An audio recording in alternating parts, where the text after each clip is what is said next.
देखिए बच्चों, सबसे पहले जल्दी से बताइए क्या ऑडियो वीडियो प्रॉपर है, और उसी के साथ साथ कोई इशू तो नहीं आ रहा क्लास में? ठीक है। रिप्लाई करते जाना चैट बॉक्स में। और हम लास्ट क्लास में जो हमने चैप्टर स्टार्ट किया था कंप्लाइंस फ्रेमवर्क, उसमें हमने कंप्लाइंस चार्ट तक कंप्लीट कर लिया था। अब कंप्लाइंस चार्ट के बाद जो हमारा नेक्स्ट टॉपिक आता है वो है आपका identification of applicable laws and regulations. It means यहाँ पे हम बात करेंगे कि जब हम कंप्लाइंस फ्रेमवर्क की बात करते हैं, what do you mean by the compliance framework? Chapter का नाम ही वही है। इट मीन्स कंप्लाइंस फ्रेमवर्क एक रोड मैप है, एक रूट मैप है, जिसमें ये पता चलता है कि ऑर्गेनाइजेशन के ऊपर कौन कौन से लॉज एप्लीकेबल होते हैं, रूल्स कौन से लगते हैं, रेगुलेशंस कौन से लगते हैं, सेंट्रल लॉज लगते हैं, स्टेट लॉज लगते हैं, लोकल लॉज लगते हैं, एनवायरमेंटल लॉज लगते हैं, पॉल्यूशन लॉज लगते हैं। ये सब चीज हमारी फ्रेमवर्क में तैयार हो जाती है। फ्रेमवर्क का मतलब ये ढांचा होता है, स्ट्रक्चर होता है। उसके बाद इनको हमें कैसे अचीव करना है, इसकी रणनीति तैयार कंप्लाइंस फ्रेमवर्क में आती है। मैं कह सकती हूँ compliance framework is broader term, it itself cover compliance chart. Compliance chart जो है वो कंप्लाइंस फ्रेमवर्क का ही पार्ट है।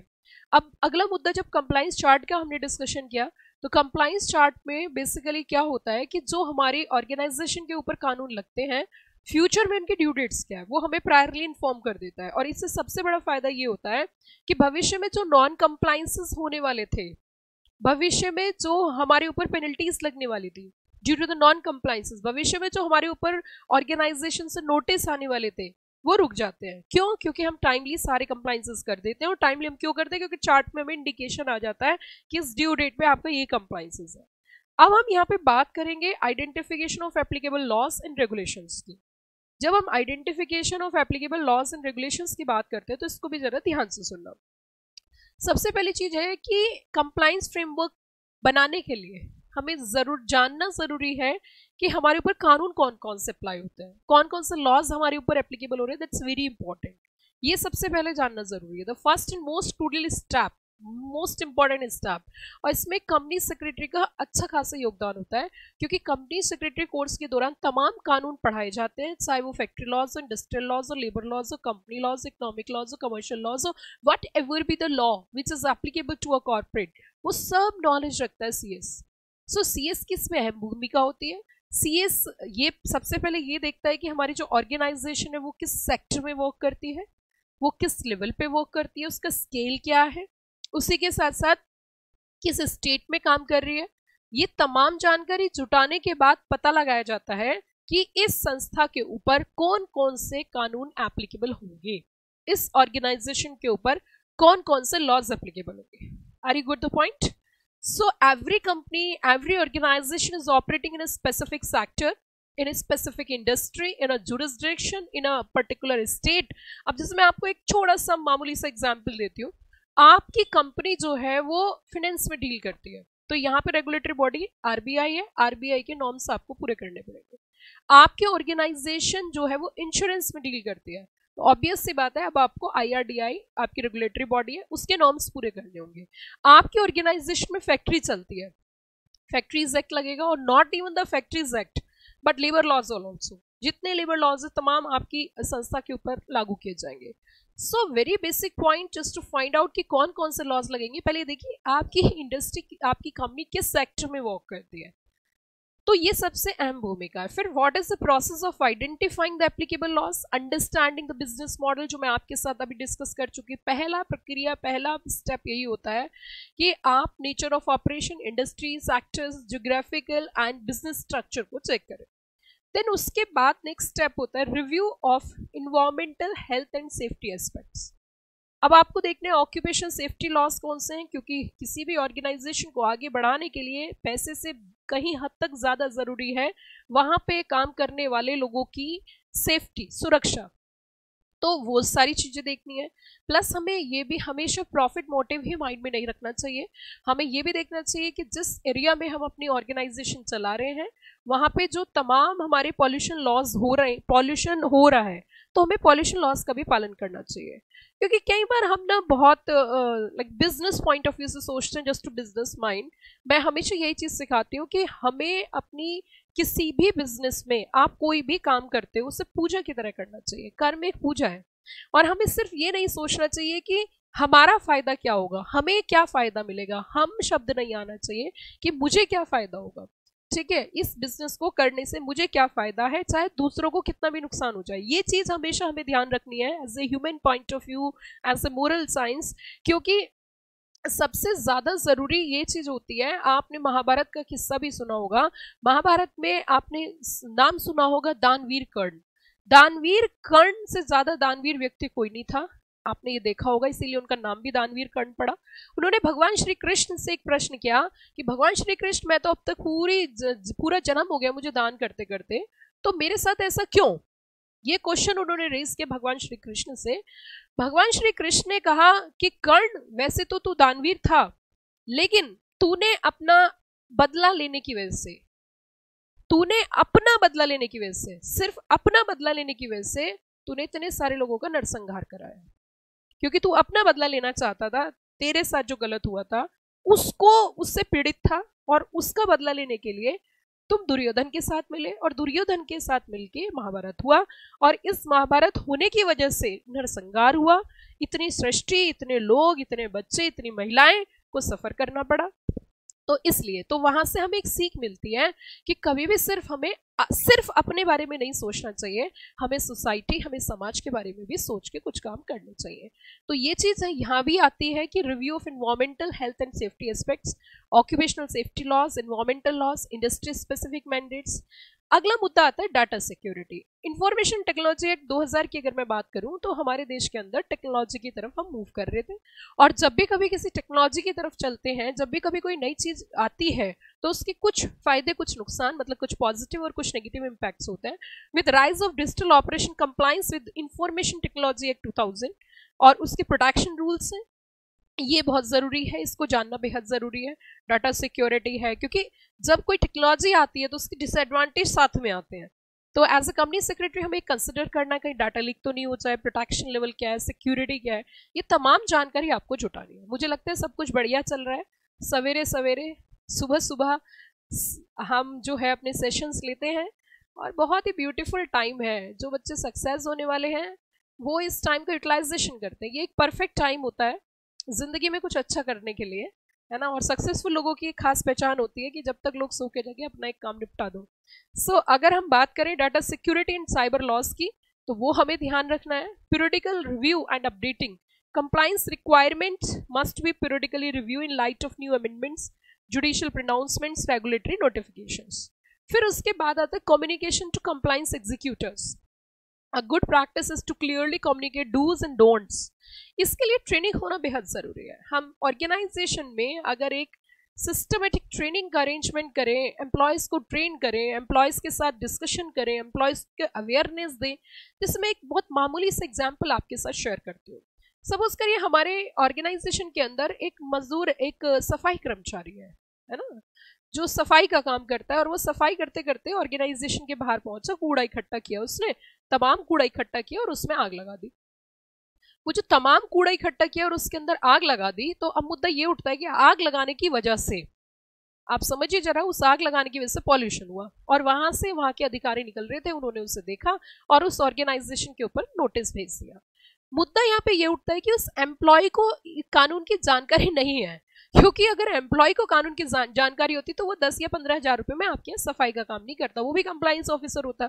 ये रिस्पॉन्सिबिलिटी कंप्लायंस ऑफिसर की है। अब हम इस चीज को कैसे अवेयरनेस फैला सकते हैं? हम एक छोटी सी ट्रेनिंग करें ऑर्गेनाइजेशन के अंदर कंप्लायंसेस को लेके, ये देखिए इस तरीके की चीज़ें नहीं करनी, बाहर खुले में कूड़ा नहीं जलाना, उससे पॉल्यूशन होता है, एयर पॉल्यूशन होता है, हमारी ऑर्गेनाइजेशन पे नोटिस आ सकता है। ये छोटी छोटी चीज़ों से ना अवेयरनेस फैलती है, and it is sole responsibility of compliance officer, and company secretary point is compliance officer as per LODR regulation. Listed company में तो CS का होना अनिवार्य ही है, बट फिर भी जितनी भी कंपनीज में CS वर्क करता है उसका काम ही यही है, उनका अपॉइंटमेंट इसीलिए है कि हमारी ऑर्गेनाइजेशन के ऊपर लगने वाले तमाम कानून टाइमली फॉलो हो, और किसी तरीके के एडवर्स और नेगेटिव नोटिस अथॉरिटी से ना आए, ताकि स्मूथ फंक्शनिंग रहे, स्मूथ ऑपरेशन रहे, और ऑर्गेनाइजेशन इस चक्कर में ना पड़े कि प्रोसिक्यूशन हो रहा है या उनके ऊपर लीगल नोटिस आ रहे हैं, उनमें ही फंसे हुए हैं, क्योंकि इन सब चीज़ों से हर्डल्स होता है। मैं एक बहुत छोटा सा एग्जाम्पल आपको आपकी आम जिंदगी का देती हूँ। जैसे कि कहा जाता है कि आपको 2 लोगों से बच के रहना चाहिए, मैं कहती हूँ 3 लोगों से बच के रहना चाहिए। सबसे पहली चीज हमें डॉक्टर से बच के रहना चाहिए, उसके लिए हमें प्रिकॉशंस लेने चाहिए, प्रिवेंटिव स्टेप्स लेने चाहिए। आगे तो प्रभु की इच्छा है, उस मालिक की मर्जी उसे क्या करना है, लेकिन हमें अपनी तरफ से बहुत प्रिकॉशंस लेने चाहिए ताकि हम फिट रह सकें। दूसरी चीज, हमें ना लड़ाई से बचना चाहिए, क्योंकि जहां पे लड़ाई होती है, कोर्ट डिस्प्यूट्स होते हैं, तारीख पे तारीख चलती है, तो इससे आपकी प्रोग्रेस रुकती है, आपकी जिंदगी की प्रोग्रेस रुकती है। तो इसीलिए जनरली ऐसा बोला जाता है कि डिस्प्यूट से भी दूर रहना चाहिए। इसी तरीके से ऑर्गेनाइजेशन में, क्योंकि जिस घर में डिस्प्यूट होता है, जिसमें कोर्ट केसेस ज्यादा होते हैं, उनकी तरक्की बहुत कम होती है। उसके पीछे कारण यह होता है कि एक हफ्ते में 3 तारीख पे आदमी जा रहा है, तो जिस दिन तारीख करेगा उस दिन किसी तरीके का अपने काम के बारे में, व्यापार के बारे में, अपने बिजनेस के बारे में, अपने जॉब के बारे में, अपने बच्चों के बारे में नहीं सोचेगा। तो ये जनरल परसेप्शन होता है कि हमें झगड़ों से काफी दूरी बनानी चाहिए और सभ्यता के साथ, बहुत पेशेंस के साथ अपनी जिंदगी में आगे बढ़ना चाहिए, क्योंकि एक ही जिंदगी मिली है, इसे कैसे खराब कर लो, आपकी मर्जी है। तो इसी तरीके से ऑर्गेनाइजेशन को भी, ऑर्गेनाइजेशन पे भी वही लागू होता है कि अगर एक ऑर्गेनाइजेशन, एक संस्था, एक कंपनी न्यूमरस ऑफ लिटिगेशंस को फेस करेगी, तो ऑब्वियस सी बात है उसका उतना अच्छा स्मूथ ऑपरेशन, उसके रेपुटेशन डैमेज होगी, इन्वेस्टर्स का कॉन्फिडेंस खराब होगा कि almost time companies indulge in the facing litigation, so costly affair है, बहुत सारा पैसा लीगल में ही जा रहा है जिसका कोई फायदा नहीं है। तो ये सब चीजें हमें प्रिवेंटिव स्टेप्स के बेसिस पर कर लेनी चाहिए। क्या ये बात समझ में आ गई सब बच्चों को?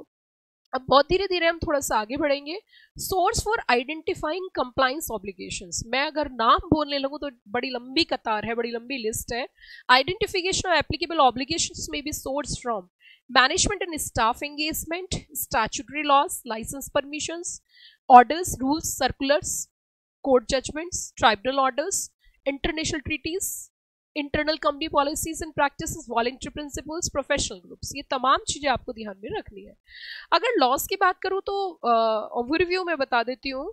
ऑर्गेनाइजेशन पे जनरली कौन कौन से कानून लगते हैं, that is labour laws, physical tax loss, pollution environmental loss, securities loss, commercial loss, industry specific like authority, regulatory bodies के जो लॉज होते हैं, and corporate and economic loss, cyber loss, other local and state specific loss. उसके बाद देखिए, अब मैं यहाँ पे एक एग्जाम्पल केस स्टडी लेके चल रही हूँ, री Siddharth Gupta versus Delhi golf club limited. Background क्या है कि सिद्धार्थ गुप्ता मेंबरशिप होती है दिल्ली गोल्फ क्लब के, वो कैंसिल हो जाती है। कैसे? रिजोल्यूशन पास करते हैं जनरल मीटिंग में और नो नोटिस और hearing was given. Legal issue क्या है कि जो मेंबर कैंसिलेशन है वो वैलिड है without following the MOA and AOA and principles of natural justice. Judgement Delhi को हाई कोर्ट का क्या है कि बिना MOA, AOA और नेचुरल जस्टिस को फॉलो करे हुए आप किसी की मेंबरशिप टर्मिनेट नहीं कर सकते। तो क्रक्स क्या हुआ? Compliance with governing documents.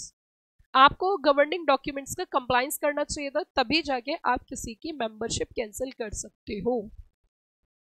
ठीक है, आगे चलते हैं थोड़ा सा। Case 2, CCPA Cloudtail Indian domestic pressure cooker, 2020 का केस है। अब यहाँ पे क्या था कि फ्लिपकार्ट के थ्रू, बता देती हूँ मैं आपको, फ्लिपकार्ट के थ्रू प्रेशर कुकर सेल हो रहे थे और वहां पे जो BIS के स्टैंडर्ड्स होते हैं बिना उसको फॉलो करे हुए। लीगल इशू क्या है? Selling non standardised consumer goods amount violation of quality control and consumer rights. तो यहाँ पे जो कंज्यूमर के राइट करने के लिए स्पेशली जो हमारी CCPA रेगुलेटरी बॉडी है, जो कंज्यूमर प्रोटेक्शन एक्ट 2020 से आपकी जो कंज्यूमर प्रोटेक्शन एक्ट जो न्यू आया उससे 2019 में, उससे CCPA बनाया गया और CCPA ने यहाँ पे फाइन लगा दिया और इन्होंने कहा जितने भी कंज्यूमर को तुमने प्रेशर कुकर बेचा है उनको सबको वापस करो। तो यहाँ पे कंपनी को मैंडेटरी जो कंप्लायंसेस हैं, मैंडेटरी जो पॉलिसीज हैं, जो रेगुलेशंस हैं, उनका पालन करना चाहिए। ऐसे एक दो नहीं, तमाम कई सारी केस स्टडी मैंने आपके एग्जाम के क्वेश्चंस में डाल रखी है। रियल लाइफ एग्जांपल्स आप देख सकते हो। जैसे अगर हम बात करें एक बहुत ही रेप्यूटेड कंपनी की, इन्फोसिस की, तो इन्फोसिस इंडियन लॉज तो फॉलो करती है क्योंकि लिस्टेड कंपनी है और इतने बड़े लेवल की कंपनीज है, लेकिन उसी के साथ जो ग्लोबल लॉज है like GDPR for European clients के लिए भी फॉलो करती है, क्योंकि उसमें क्लाइंट सिर्फ इंडियन नहीं है, वो Infosys working across the world. Maruti Suzuki environmental loss पे बहुत ध्यान देती है, कंज्यूमर प्रोटेक्शन पे ध्यान देती है, प्रोडक्ट क्वालिटी। मारुति सुजुकी नाम ही काफी है। आज की डेट में अगर देखा जाए तो मारुति आज से नहीं है, कई दशकों से मारुति सुजुकी इंडिया में वर्क कर रही है और हिंदुस्तान के लोगों की पहली पसंद है। आज की डेट में इतना कंपटीशन होने के बाद इतनी numerous of new companies are entered in Indian market, but still many foreign companies are there, but still Maruti Suzuki is giving a perfect competition.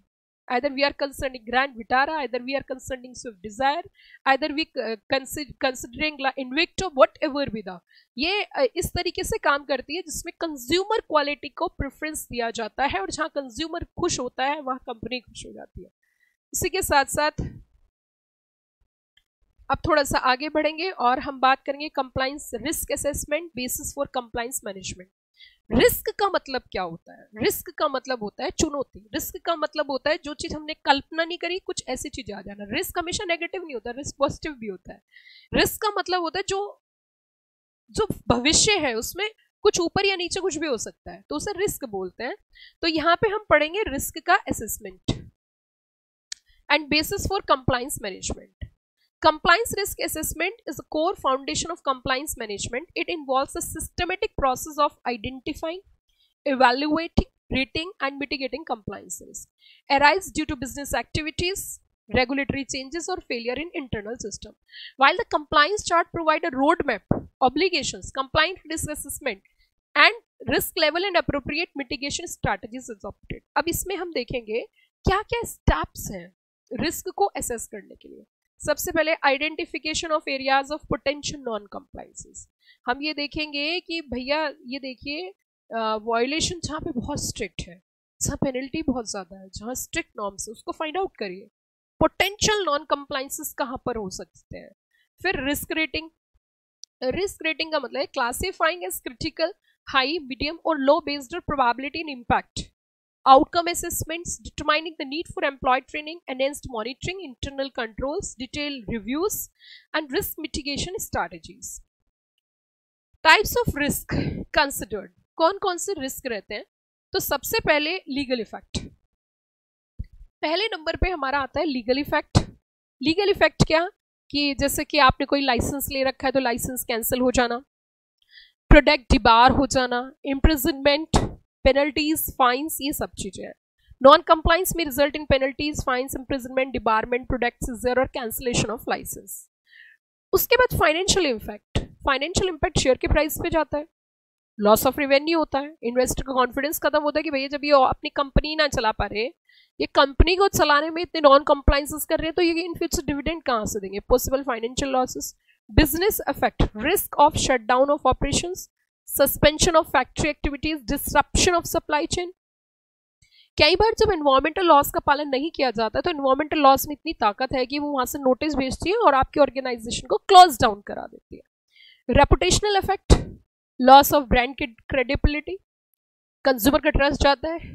Media coverage negative होती है कि इसने ये वाला नॉन कंप्लायंसेस किया, इसके डायरेक्टर जेल गए, blah blah, so many things are there.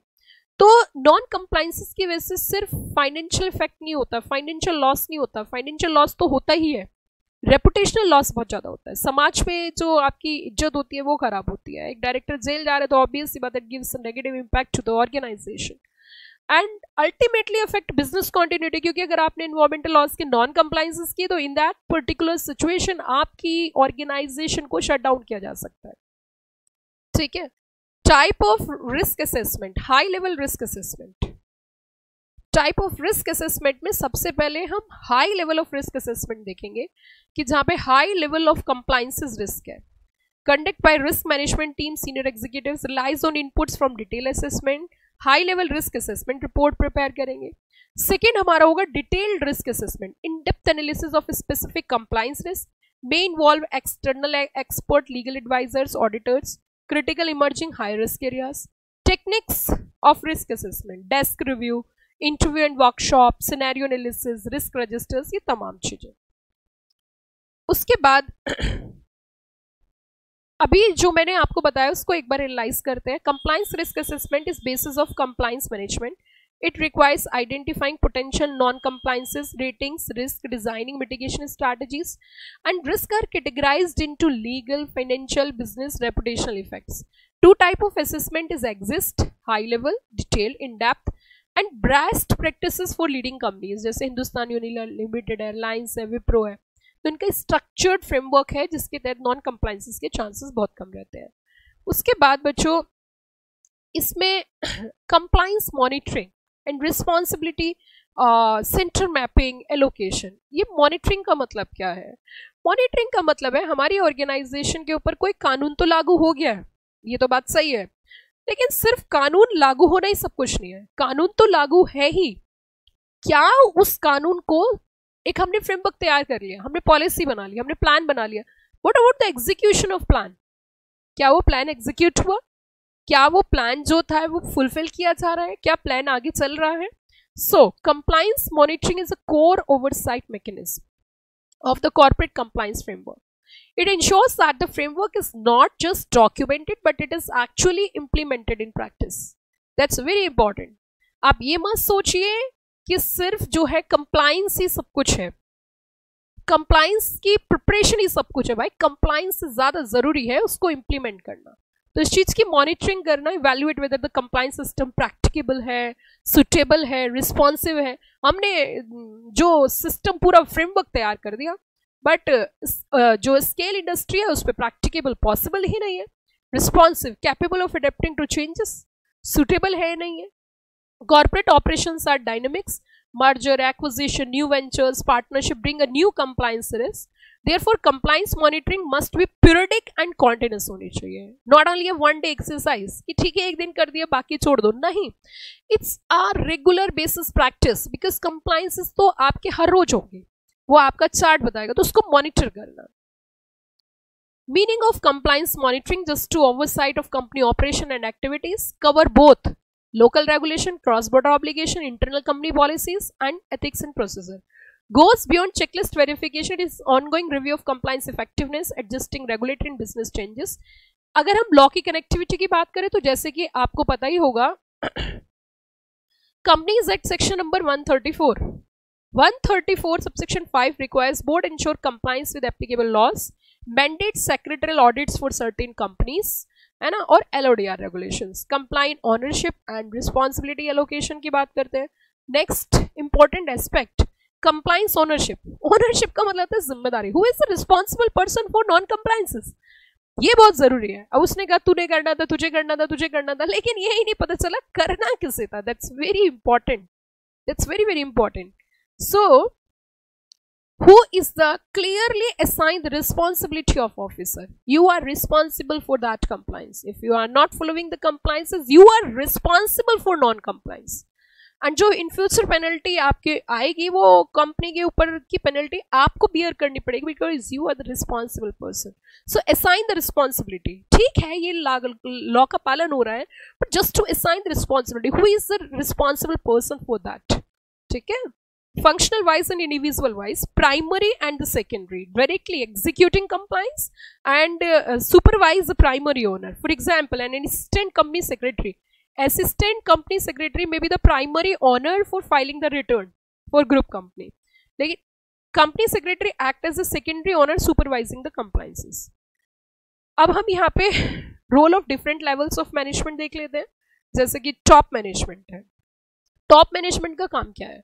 Top management का काम है कंप्लायंसेस कौन से लगने हैं, उनके लिए रणनीति क्या तैयार होनी है, एम्प्लॉयज को मोटिवेट कैसे करना है, जो न्यू लॉज आने वाले हैं, लोकल लॉज है या चैलेंजिंग लॉज है, उनको देखना, कम्युनिकेट करना एग्जीक्यूटिव्स को, और पॉलिसीज को रिव्यू करना। ये सबसे बड़ा काम टॉप मैनेजमेंट का होता है जो मैंने आपके साथ डिस्कस किया।